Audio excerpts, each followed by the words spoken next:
Sir AQ number 584। Sir जो concern है वो मैं आपके ध्यान में लाना चाहूंगा।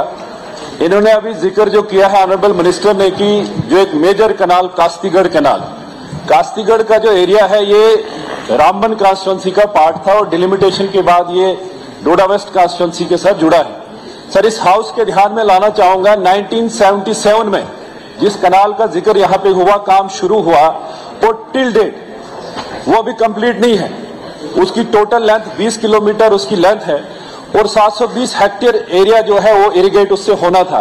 बट अनफॉर्चुनेट पार्ट इसका यह है कि 1977 से लेके आज तक यानी 48 साल में ये काम अभी तक पूरा नहीं हुआ है और न वो कूल फंक्शनल है।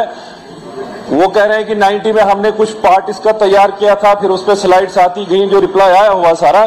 तो मुझे लगता है कि ये Guinness book of world record के लिए केस फिट है कि अगर 48 साल में हम एक कूल कंप्लीट नहीं कर पा रहे हैं।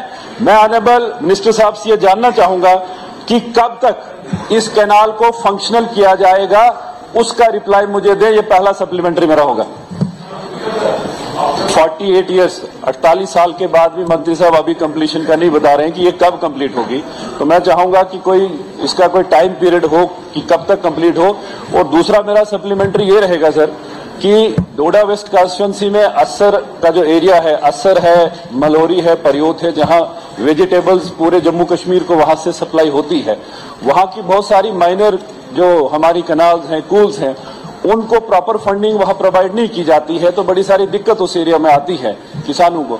तो मैं ऑनरेबल मिनिस्टर साहब से जानना चाहूंगा और रिक्वेस्ट भी करूंगा कि उस एरिया में जहां से पूरे जम्मू कश्मीर को सप्लाई वहां से सब्जी होती है, आप देखेंगे ट्रकों के ट्रक वहां से आते हैं, तो क्या मिनिस्टर साहब बताएंगे कि वहां के लिए प्रॉपर फंडिंग और उन माइनर कनाल्स को भी फंक्शनल कब तक करेंगे? सर मैंने राइटिंग में भी आपको दिया। बड़ा इंपॉर्टेंट क्वेश्चन जो ये लगा हुआ है, इसमें जहां स्टाफ की बात हुई 36% जो है, जो वहां पे मेडिकल स्टाफ की शॉर्टेज है वहां पे। और सबसे बड़ी दिक्कत क्या है, एम्बुलेंसेज की जो वहां पे शॉर्टेज है, जो एडवांस लाइफ सपोर्ट एम्बुलेंसेज एक भी वहां पे नहीं है। मेरी मंत्री साहिबा से निवेदन होगा कि वहां पे मिनिमम 2 इस टाइप की एम्बुलेंसेज वहां पे हो। और फारफलंग एरिया में तो बड़ी दिक्कत है, लेकिन इवन मेडिकल कॉलेज में वहां से तो एक्सीडेंटल प्रोन एरिया है, जब भी पेशेंट वहां पे आते हैं तो उनको रेफर किया जाता है, लेकिन उस टाइप की एम्बुलेंस हमारे पास नहीं है। मेरी आपसे निवेदन होगी टाइप की एम्बुलेंसेज हमारे पास नहीं है। मेरी आपसे निवेदन होगी कि एम्बुलेंसेज प्रोवाइड करें। और MRI वहां पे अभी तक भी वो कोई ना कोई मशीन है ना उसके लिए कोई ऐसा कुछ है। काइंडली MRI का भी वहां पे वो फैसिलिटी वो फैसिलिटी भी प्रोवाइड की जाए। सर मेरा आपके माध्यम से मंत्री साहिबा से गुजारिश है कि एक तो जो 36% शॉर्टेज है स्टाफ की वो पूरा किया जाए, एडवांस लाइफ सपोर्ट जो एम्बुलेंसेज है वो दी जाए, और MRI की फैसिलिटी वहां पे अवेलेबल नहीं है, काइंडली MRI की फैसिलिटी भी वहां प्रोवाइड कराई जाए। और जो रिक्रूटमेंट हुई है, जितने भी मेडिकल कॉलेजेस में जितना भी स्टाफ अभी है, उनकी कोई रूल्स रेगुलेशन उनके नहीं बने हैं, वो भी बनवाए जाए ताकि एक जैसे सारे मेडिकल कॉलेजेस में जो एम्प्लॉइज है उनके रूल्स रेगुलेशन बने।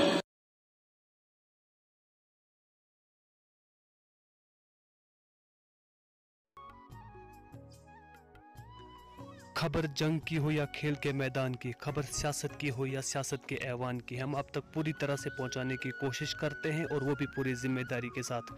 हम आपको रुलाते ही नहीं बल्कि हंसाते भी हैं। आप देख रहे हैं अपना पसंदीदा news channel JK Uqab news network. हमारे चैनल को सब्सक्राइब करना हरगिज़